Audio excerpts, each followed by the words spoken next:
Okay, seems like we've got most of our participants on, so we'll go ahead and start. Hello, everyone, and welcome to this month's Northwest ATTC webinar.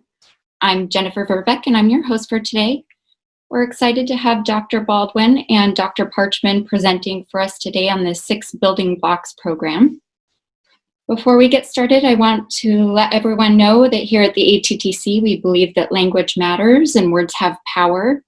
We strive to be culturally informed and inclusive, and we really value your feedback on how we're doing. Please email us at northwest@attcnetwork.org if you have any comments or suggestions for us.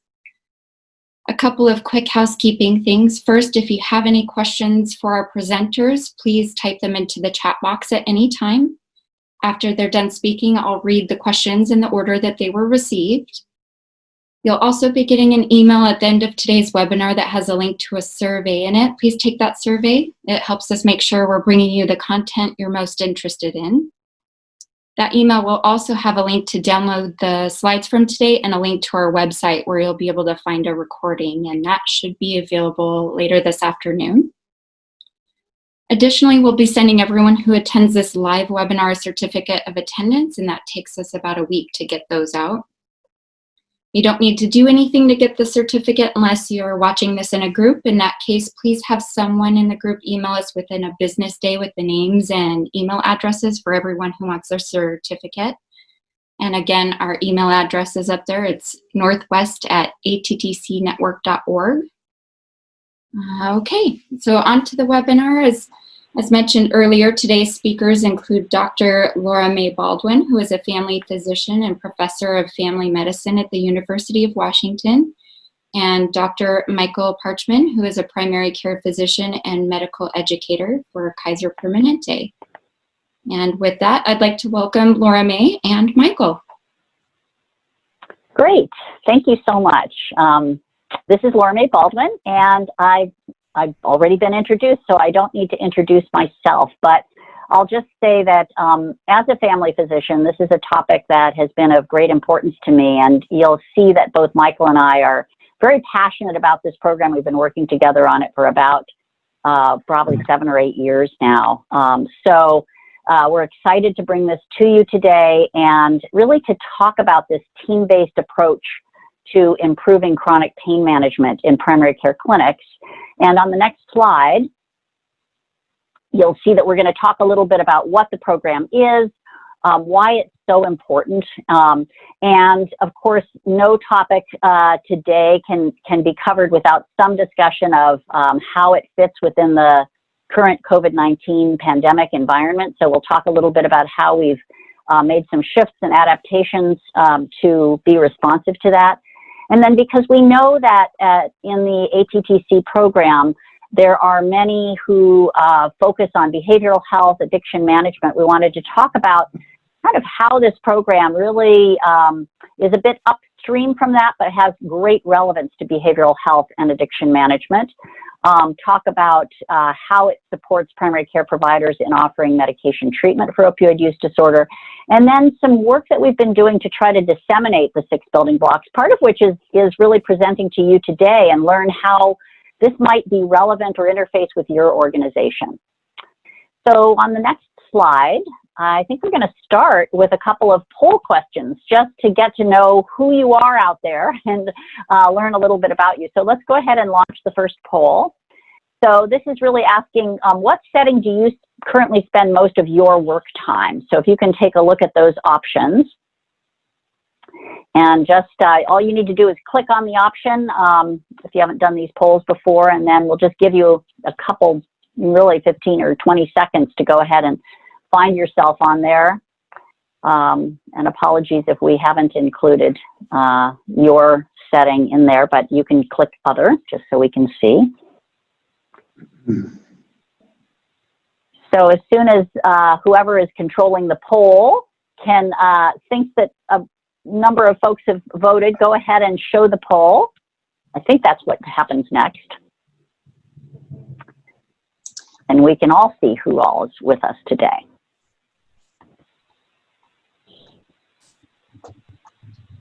So we can see that about 20% of you are from primary care settings, 14% from behavioral health, 20% from substance use disorder outpatient, one person from an inpatient, and then about a quarter of you from university or academic settings, and then a smattering from state, federal, and others. So great, thank you so much for being here, and we'll close that and go to the next question. I think there's another question in this poll.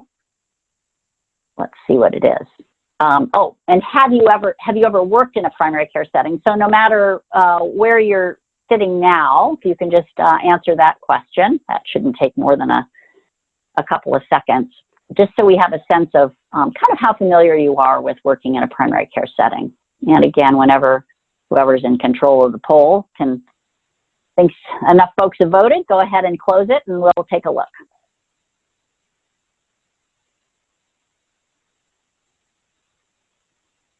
So, okay, great. So about 60% of you have worked, and I'm assuming you all are seeing this, 60% of you have worked in a primary care setting. So that's great. That's most of you.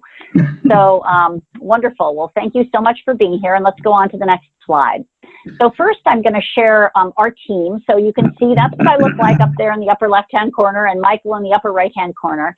We have three other people who are very important to our team who are not here with us today. And those are our practice facilitators, Brooke E.K., Katie Osterhage, and Ashley Johnson. And we really want to give a big shout out to them because they really make this program go, and you'll see why this is. They are the folks who are facilitating the work on the ground with the practices. Next slide. So why is this 6 building blocks program so important, and why is it important in primary care? And what you can see from this slide, which uses data from Medicare prescribers, is that most opioids are actually prescribed by primary care providers. So you can see that out of the millions of prescriptions and claims for prescriptions that are written each year, actually just over half are prescribed in primary care settings. And so it's pretty unlikely that we'll be able to address the iatrogenic epidemic of opioid prescribing without addressing the source. Next slide. This just shows a timeline that you may very well be familiar with, which shows the number of dispensed morphine equivalents between 1992 and roughly 2017. You can see that we hit our peak of opioid prescribing back in 2011. So there has been, real progress in decreasing the prescriptions. But what I think is really important about this particular figure is you can see that we still have a long way to go. There's still so much more prescribing than there was back in 1992. And next slide. And we also know that chronic pain is incredibly common. So chronic non-cancer pain affects more people in the United States than diabetes, 4 times more than diabetes, 6 times more than those with cardiovascular disease, 9 times more than have cancer.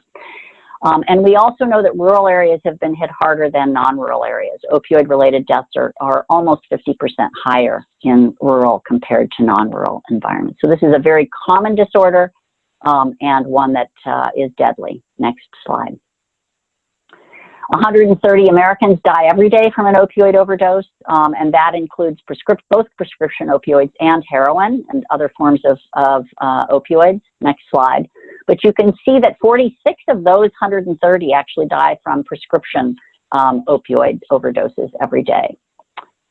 And the next slide takes us to the 6 building blocks program. So I'm going to turn it over to Michael and let him talk about where this came from. Thanks, Laura-Mae. I really appreciate it. And hello, everybody. It's really exciting to be here. I really appreciate the opportunity to talk to you today about this work. And as you can tell, what Laura-Mae said, we're both very passionate about this. So I want to tell you the story, once upon a time, about where these 6 building blocks in the program came from. It was unintentional. It was accidental. We were doing a project where we were looking at primary care practices, primary care organizations across the United States that had done something innovative or unique about the way they delivered team-based care in their clinic. And as we began visiting these 30 sites across the United States that we had identified as being innovative, after about the first 4 or 5 visits, we said to ourselves, they're all doing something similar about how they're managing their patients with chronic pain who are using opioids for their chronic pain. Maybe we should start paying closer attention to what they're doing and figure out what they're doing, how they're doing it, and see if there's something there that we can share with others. So this program actually came out of our observations in these clinic settings about how people were addressing opioid medication management for patients with chronic pain. Next slide. And this is what we found, that about 2/3 to 3/4 of the sites, they were doing work in these 6 areas. So these are 6 areas that they paid attention to in order to improve the care they were giving to patients with chronic pain. It required that the clinic leadership was on board and that they involved everyone in the clinic in a conversation about building consensus about this was a problem, this was something we need to address for our patients in terms of improving their safety and their outcomes. They recognized the need to have a conversation about how do we practice medicine in this area? How do we agree on the way in which we provide care for this patient population? What are our policies about how we manage refills? What are our policies about how often we do urine drug tests, and about patient agreements, and what do they look like? And then having a patient agreement in place and making sure that the policy and the patient agreement align. And then, of course, the clinic workflow, because that's where the actual work gets done of implementing the policies and the patient agreements. They were all also very cognizant of the fact that this was a unique patient population that perhaps they needed to develop a method of tracking, because there were critical services they began to recognize these patients needed in order to be safe, in order to deliver evidence-based care for this population. So they began thinking of ways they could track and monitor patients who were on opioids for their chronic pain and monitor that population to make sure no one fell between the cracks. Another important piece of the work was thinking about encounters with these patients and thinking carefully about planning for them ahead, thinking about what that encounter needed to include to make sure that you were dotting the I's and crossing the T's, and making them patient-centered in terms of focusing on outcomes that patients cared about, and not just outcomes that the clinic cared about. And then, of course, there are always complex patients in this group. There are always those who are going to require more resources, more support than the typical or average patient, and identifying where are those resources, where are those supports, especially patients who have coexisting mental behavioral health issues, and because you sometimes identify those that you hadn't identified before when you start getting into doing this work. And then finally, measuring success, figuring out how do we know that the changes we're making in improving care for chronic pain patients are things getting better. And so finding a way to monitor progress and improve. So next slide. What we found in the study that we did, so we did this study in 20 clinic locations with 6 rural serving organizations in Eastern Washington and Central Idaho. And what we found is that they did this work in phases. So we had a practice facilitator. As Laura-Mae indicated, the key members of our team, the important members of our team, were our practice facilitators. As they facilitated the work in these clinics around these 6 building blocks, clinics tended to do this in phases. There was the prepare and launch phase. There was then the design and implementation phase, where they were actually making the changes, getting the action plans in place, making the modifications to workflows, and then adjusting and changing as they tweaked things, that found things that worked better than others, and then finding ways to keep the program going and monitor and sustaining the work as a routine part of care about this is the way we provide care for this population, and it becomes part of the institutional culture to sustain it. So next slide. So what happened in this study that we published? Well, we found from the quantitative data, looking at prescribing of opioids, that both the number of patients who are on opioids long-term for their chronic pain declined significantly, and the proportion of patients who remained on opioids that were on higher dose opioids, that proportion dropped as well. Over the 15 months that we supported these clinics through a practice facilitation approach to implementing these 6 building blocks. You'll notice that none of the building blocks are about academic detailing or engaging the providers with improving their knowledge about how to prescribe for opioids. Because what we have learned from doing this work is that if you change the environment in which care is practiced, if you change the systems to support providers in providing more evidence-based guideline concordant care, they will. So it's not about a lack of knowledge. It's about systems in place to support prescribers in doing the right thing for and patients and the team in doing the right thing for chronic illness care. So next slide. And that's what you find here. That when we asked them about their experience after they worked in implementing these 6 building blocks, they expressed that they had more confidence and comfort in providing care for these chronic pain patients. They felt like they had a game plan, that everybody in the clinic was on the same page, that there was collaboration and teamwork, that everybody said, remember how chaotic it was before? Boy, it's not chaotic now. We all know how we're going to do this work. And that decreased their stress in the clinic in providing care to these patients on long-term opioids. And they actually found that by doing it, their relationships with individual patients improved. They were surprised at how receptive the patients were to some of the changes they were making in their policies, their procedures, their workflows, and they had fewer negative interactions with patients once they got these systems in place. So next slide. And you can find a lot of this work and more resources on our website, where we describe the phases of this work, and we provide additional helpful resources for the clinics around examples of how to do this work. So I'd encourage you to explore this website if you want to learn more about the program itself. So, next slide. I think it's time for another poll question. Yay! So, oh, wait a minute. We've had this question before. 1 second, patience, please. I'm trying to figure out where the poll questions have gone. You know, these virtual meetings and trainings, as we've all adjusted to Zoom, it's been fun trying to figure out how to do this. Okay. There we go. Got it.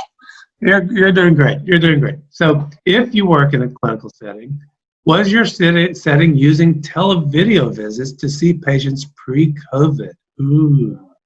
So I guess the question is, in your clinical setting where you've been working recently, before we had the COVID-19 pandemic here in the United States, were you using televideo, telemedicine, two-way video interaction to see patients is the question. So let's give everybody just another few seconds to respond to this question.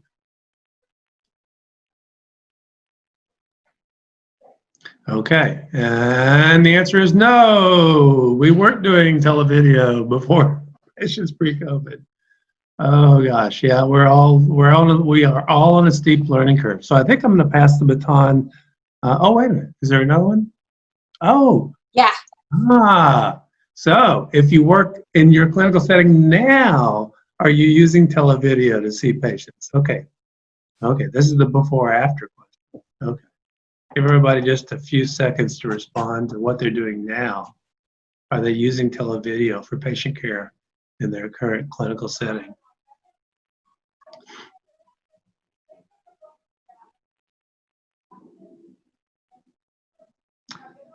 Yes! Oh, look at the flip. It's almost entirely opposite. Look at that, 85%. That's great. All right, so now I think I'm going to... Let's go. Yeah, I think you're going to go to the next slide. So, well, we asked that because we knew that in primary care, this was happening over the last few months. I mean, the pivot has been monumental, and I'm sure all of you, if I could see all of you, everyone would be nodding their head right now, because it's just been like something that we thought would take years to happen, all happened within a month. And so in our program, we thought, how can we actually support providers who have been used to seeing their chronic pain patients very, very regularly on a monthly or every 3-month basis, and requiring that of their patients. And now all of a sudden, here we are, we're telling people not to come in, that we want to see them via televideo if possible, or telephone even. So we basically developed some materials for the clinics that have participated in the 6 building blocks, really for anyone who goes to the 6 building blocks website, to provide some guidance on how can you provide this care now that we're in a different world than we were just a few months ago. And the good news for patients with chronic pain is that there is so much that we can do that can be done without an in-person visit. And so to protect patients and to protect healthcare workers, we've really shared with the clinics that most visits for chronic pain can be done virtually, ideally via live 2-way video, but even possible via telephone. You know, the times when we have encouraged folks to see patients is if they are considering a dose escalation for their opioids, if they're in a kind of a transition of care from receiving opioids for an acute condition and moving into that subacute time frame of 6 weeks to 12 weeks after they started in with opioids, or that subacute to chronic pain time frame where they're moving into sort of 3 months of prescription of opioids. That's another time to just confirm the diagnosis, really understand what's going on, and an in-person visit can be helpful there. And of course, if there are urgent new pain complaints. One of the things that has been really interesting is that virtual visits actually provide some real advantages. And I don't know about the rest of you who have been seeing patients, but you get amazing insight into what a patient's home setting is. Sometimes you'll see what is going on in the background, who else is in the home. That can be very, very helpful in terms of understanding a patient's environment and the influence it might have on their health. Some folks have, with chronic pain, have a history of trauma, and they may not feel super comfortable coming into a medical setting. So they may actually be more comfortable with these televideo visits, and that can be an advantage because that can increase their adherence with visits. And of course, there are just fewer access barriers in general, transportation, shorter time off work. So we've heard reports of many fewer no-shows actually for visits. Next slide. Most of the patient assessments that we conduct for patients with chronic pain can be done remotely. So the PEG, the Pain Enjoyment General Activity Scoring, PHQ-9s, GAD-7s, the primary care PTSD assessment, and also, of course, looking at the prescription drug monitoring program data sets. All of these can be done remotely, and they can be done in remotely in a variety of ways. So you could send them to the patient before the visit through an electronic health record patient portal if that's available and if they're signed up. But even if they're not signed up for the portal, a medical assistant, if you're in a primary care setting, can conduct these assessments by phone before the visit. As a provider, I've conducted some of these assessments during a visit. And of course, we have a usual workflow for checking the PDMP before the visit. So lots of opportunities to do these usual patient assessments remotely. Next slide.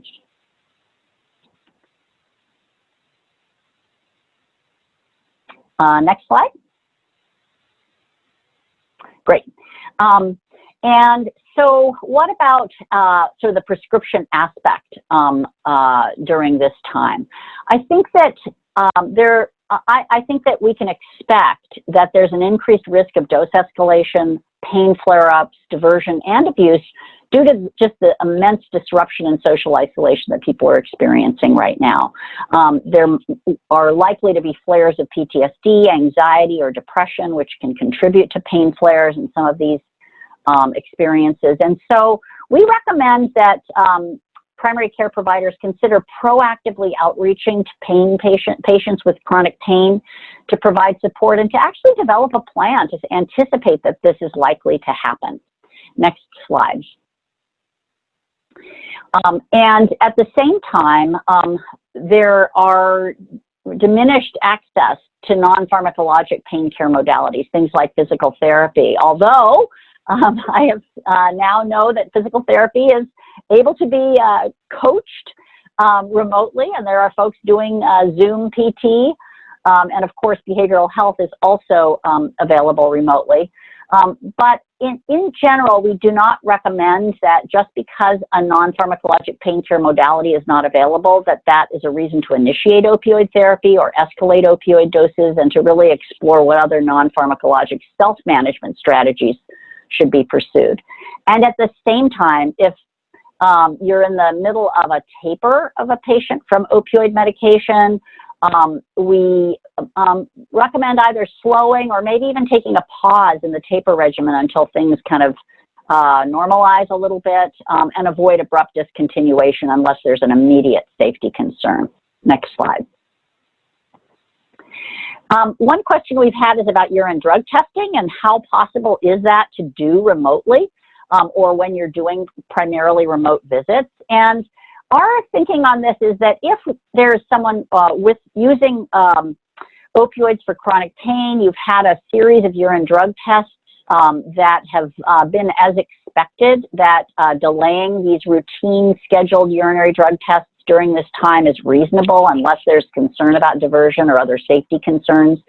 But if it is critical to conduct urine drug tests, either the patient could come into the lab just for the urine drug test, but there are remote urine drug tests or saliva-based drug tests that can be conducted actually via two-way telehealth. And we've been working on a workflow for this that we're going to be providing on our website, where you can actually send the tests to someone's home and observe them through telehealth conducting the test. Next slide.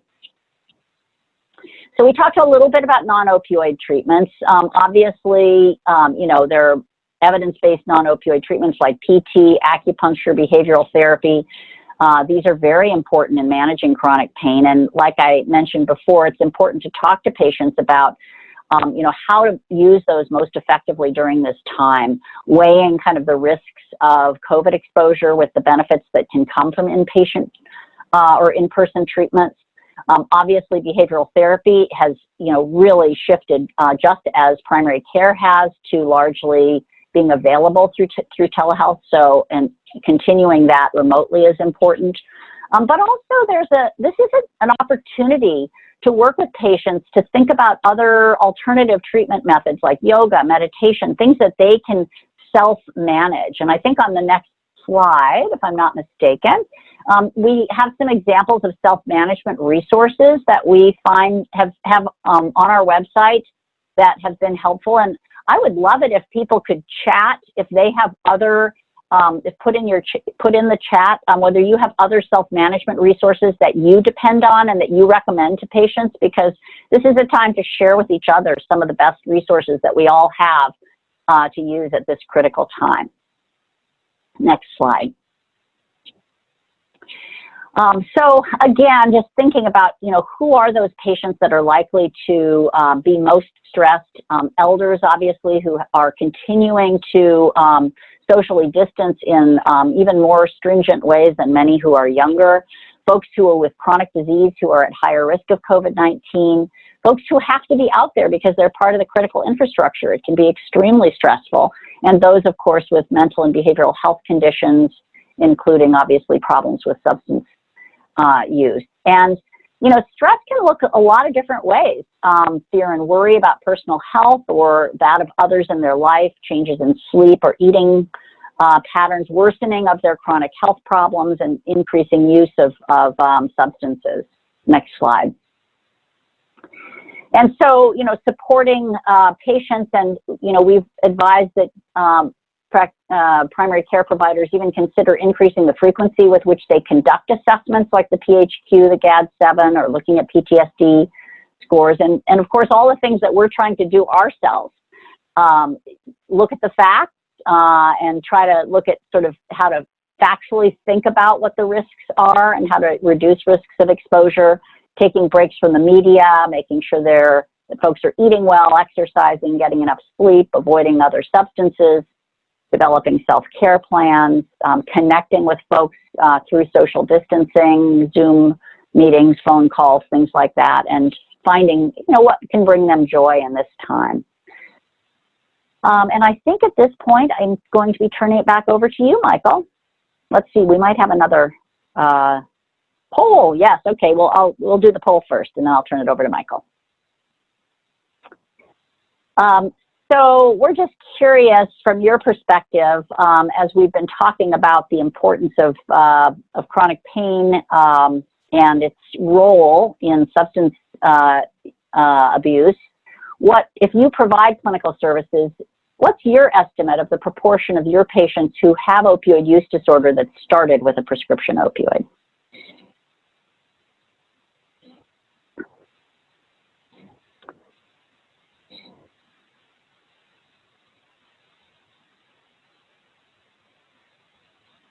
So whenever that is ready, you've had a chance to vote. It looks like most folks have voted. We'll show you what folks have had to say. So it looks like the majority say 50% or less, about 62%, about a quarter, 50 to 75%, and over 75%, 12% say estimated that. There aren't a lot of great studies on this point, but the few studies that are out there suggest that about 80% of folks who end up using heroin actually started with a prescription opioid. So it's pretty striking, and that's, again, another reason that we feel so strongly that a program like the 6 building blocks and its management of opioids in primary care is so important. So I think we can go to the next slide, and Michael, now let me just build on, thanks, Laura-Mae. Let me just build on that last point and just point out that it's not that necessarily that the individual that has the opioid use disorder was the one who was prescribed the opioid. It's the volume of opioids coming out of the pharmacies and ending up in our medicine cabinets and underneath our bathroom sinks that then get diverted into someone's hand, and someone uses them, and that's where their addiction starts.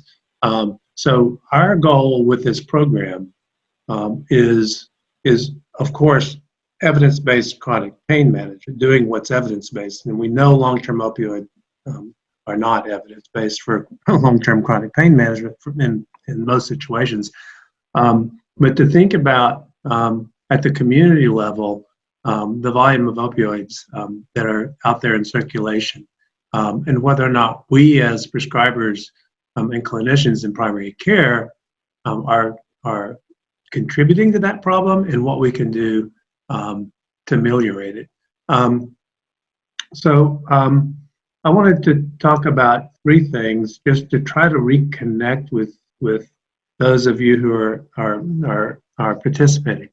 First of all, let me just acknowledge that the people that are on this webinar right now, you guys are participating, are more expert in this than I am.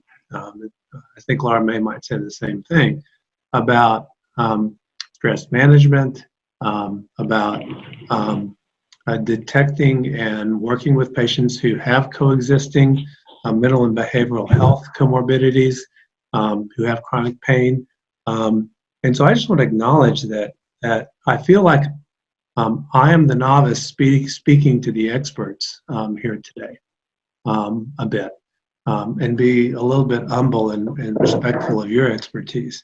I think we want to talk a little bit about chronic non-cancer pain and mental behavioral health, probably things you know. We want to talk a little bit about what we saw people doing in the study we did, promoted in the primary care clinic setting an increased recognition of patients who probably did have opioid use disorder and they didn't recognize it before. And then finally, talk a little bit about using the program as an on-ramp for clinics to offer medication treatment for OUD. So next slide. So the fifth building block is caring for complex patients, as I mentioned before. And we know that there are patients who have chronic pain who are more complex than others.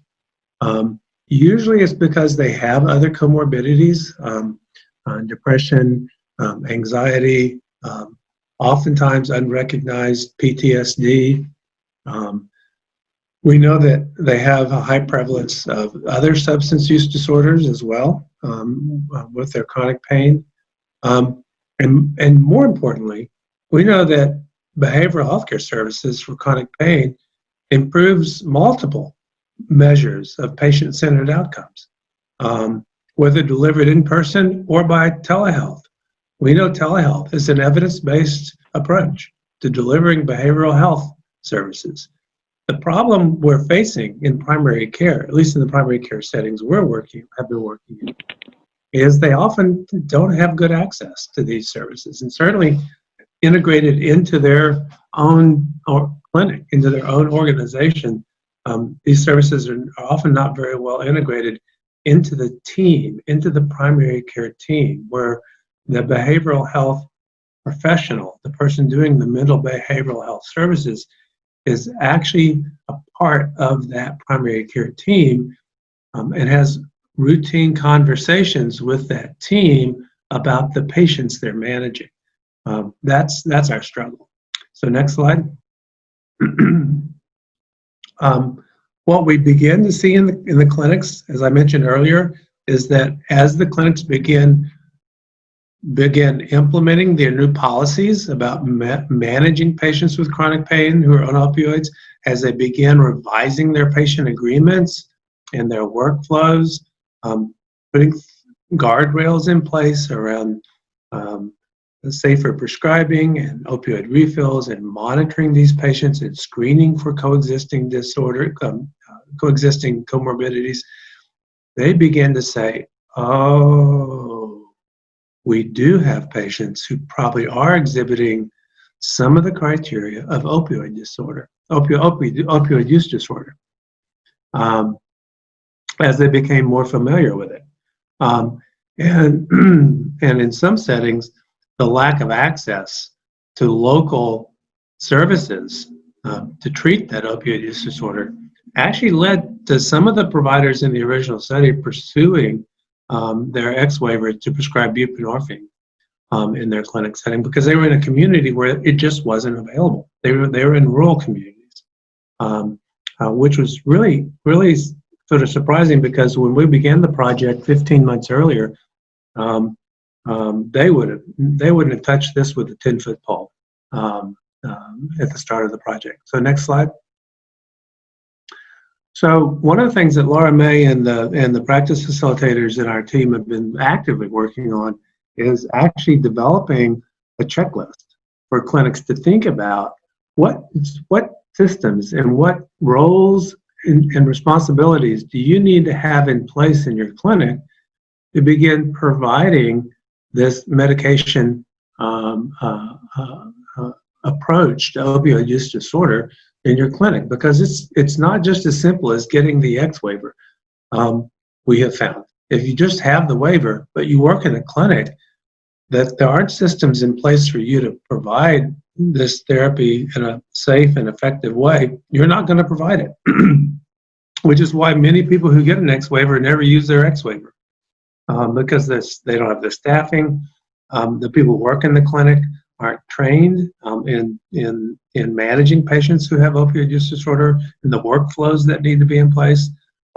It doesn't help if you're the only one in the clinic with an X waiver, because what happens if you go on vacation or holiday and you're out sick? Who's going to do that service when you're out?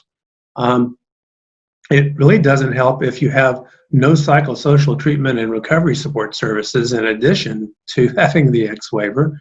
And then, systems in place for mitigating diversion, and then the whole administrative aspect of delivering this service and documenting the service that you're providing in a way that documents that you're doing it in a safe and effective way. And then, of course, all the billing questions come into mind. So we've got a checklist under development where I think we're close to having it ready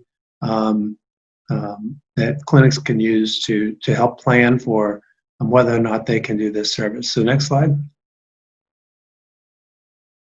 And finally, we've been working on different ways of disseminating the program. So we've got the comprehensive program, which is what we used in the original study, a facilitated program where there's a practice facilitator that works with a clinic, and they have a kickoff visit, and they do a self-assessment, and they develop action plans, and they develop measures of success, and they go through the whole program of modifying their policies and their procedures and their workflows and patient agreement.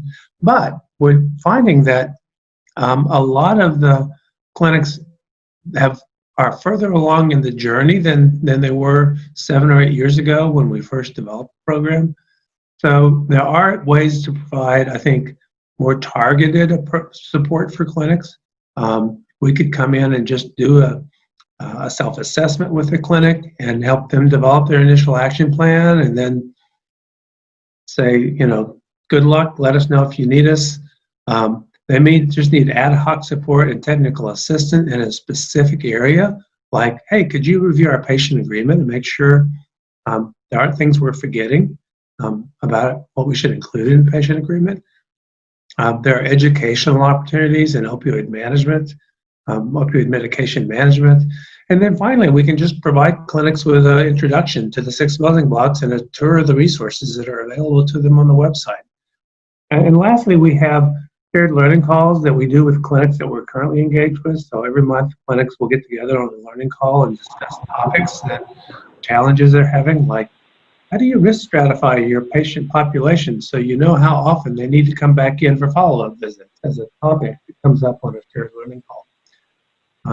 Next slide. I think, Laura-Mae, I'm going to turn it back over to you at some point. Yep. So we have been working very, very hard to spread this program because of its success. And we know that the potential for this if we could spread this across the country, would be enormous. So we've been offering that menu of options that Michael just showed with direct coaching to practices across Washington State through a contract with our Department of Health. So we've been very fortunate to be able to collaborate with the Department of Health through their CDC-funded opioid program, and that's been one wonderful way. We also have contracted with organizations. We have organizations called Accountable Communities of Health in Washington State that are working on Medicaid transformation, and management of opioids is an important component of that. We've been delighted to, Michael and I are now both consultants through the Opioid Response Network, so we can now serve as consultants to practices nationally through the ORN. So anyone can write a request to work with us on this program. And we're also working with an organization on the East Coast who's been funded by the Agency for Healthcare Research and Quality to develop a self-service guide. We've actually developed the guide in collaboration with them, and they're testing it right now to see whether the outcomes mirror those that we had in the trial itself. So we have a lot of different ways to spread the program. Next slide.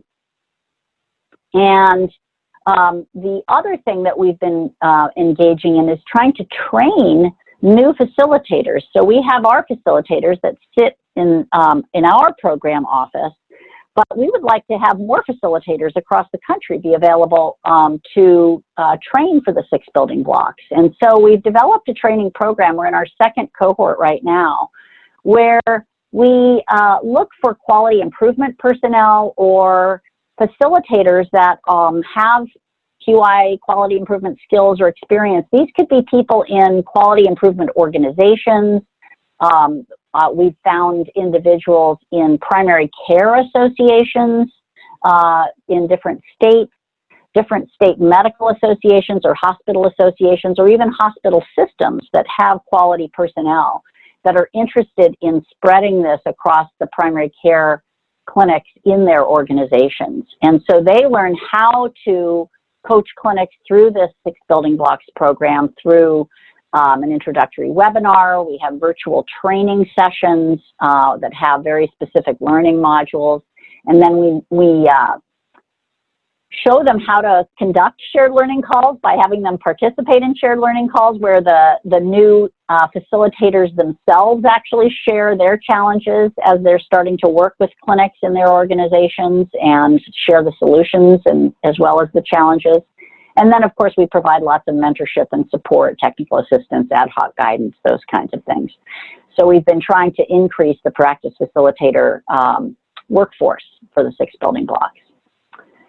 Next slide, and I think we're almost to the end. Yeah, so this is the point at which we thought it would be interesting to hear from you. I mean, we of course don't know all of you, but we know you're in a diverse set of organizations nationally, and many of you have worked in primary care, so we're interested in learning from you how a program like the 6 building blocks might interface with either the organization you work with, the region that you're working in, the state that you're working in.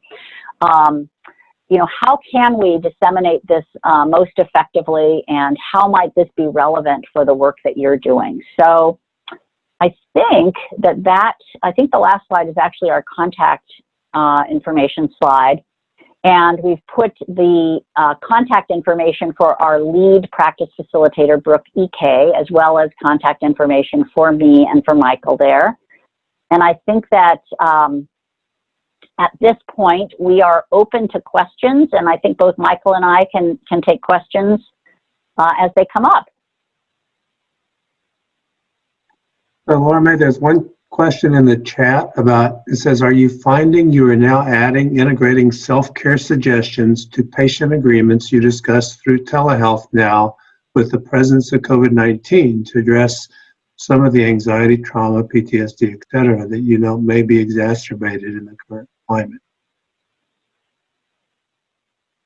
That's a great question. We have not actually, we have a model patient agreement that we have on the 6 building blocks website.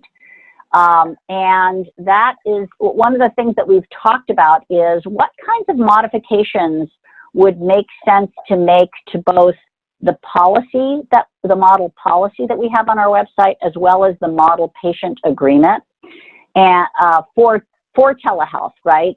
And that is an excellent suggestion. So I'm going to take that as a terrific suggestion.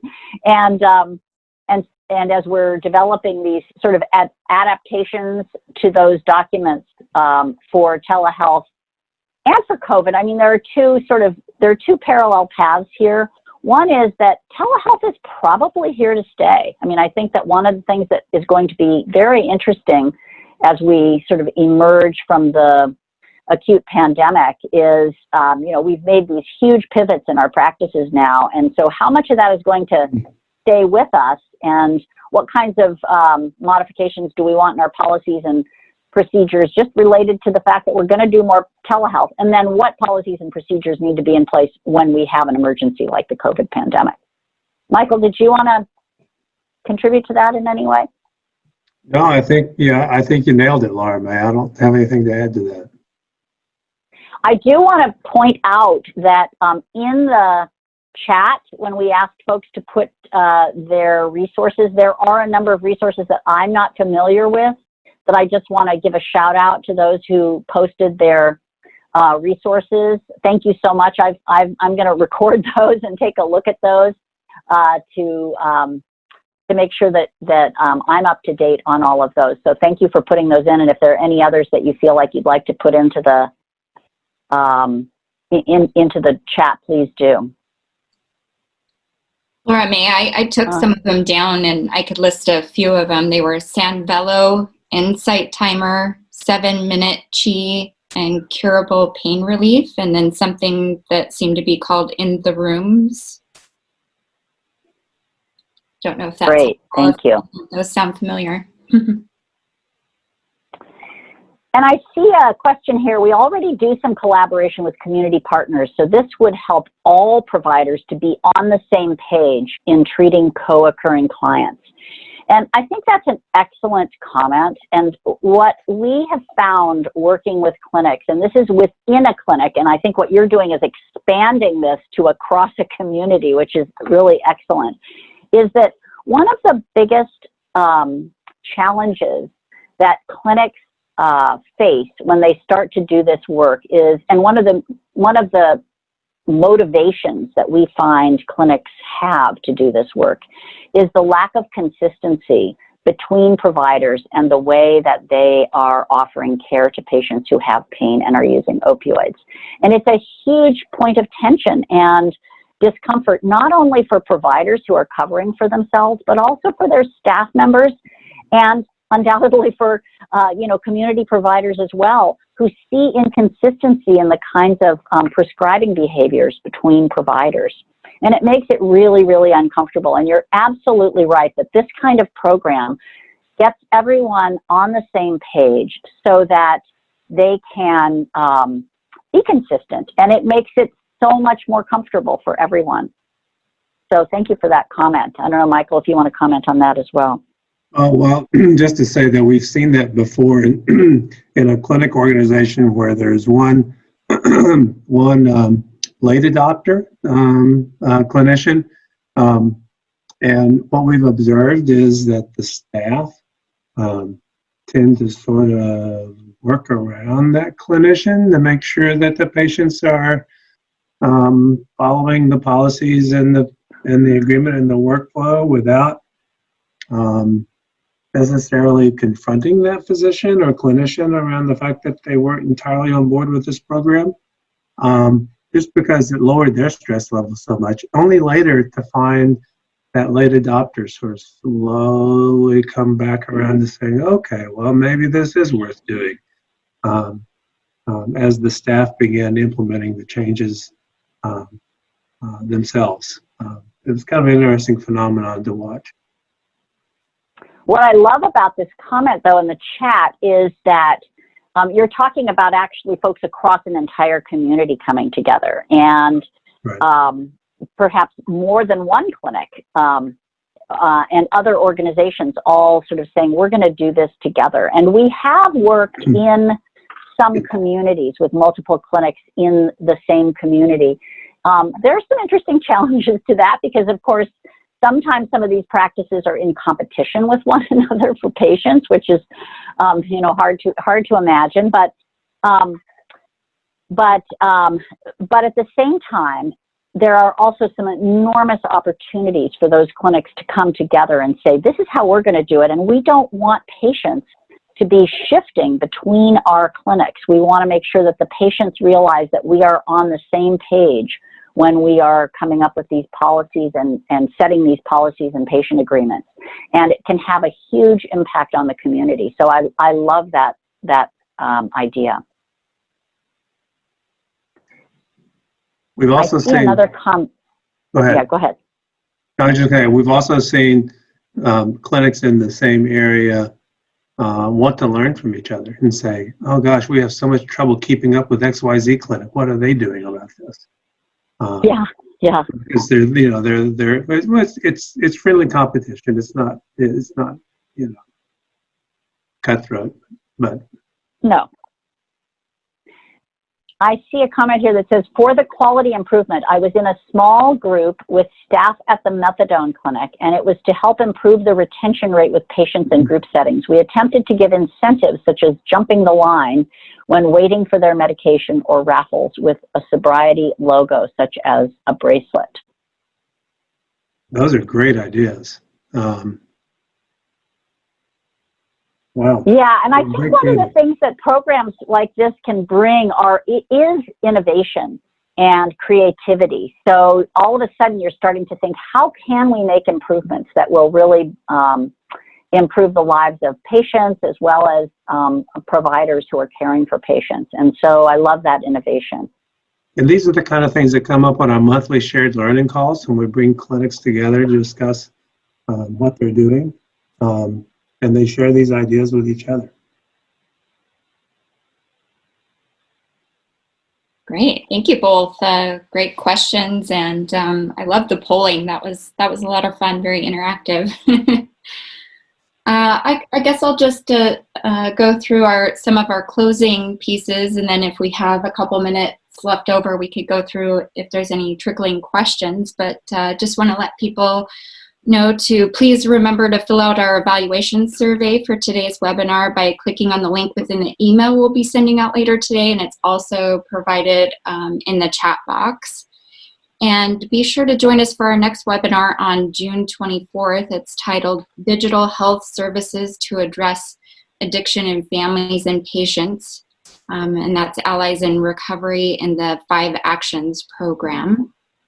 And thank you for attending today. We really appreciate your time. Thank you for our presenters, Laura-Mae Baldwin and Michael Parchman. We really appreciate you taking the time to sit down with us today. And for Meg doing the poll questions. Yay, we did it. We did it. Pretty flawless. Congratulations. Yeah. There's a question one more time about how they get their CE on the chat.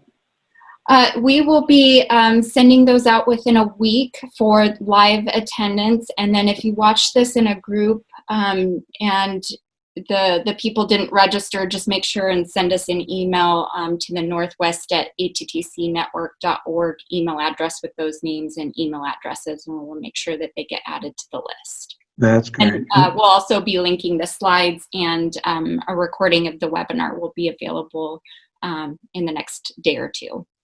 Yeah, and don't forget to check out the website for resources, the improvingopioidcare.org website, if you're curious about resources that might be helpful to you.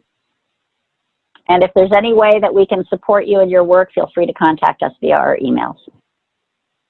Great. Well, thank you so much, everyone. We really appreciate you. Hope you have a wonderful day. Thanks, everybody. Take care. Bye-bye. Bye-bye.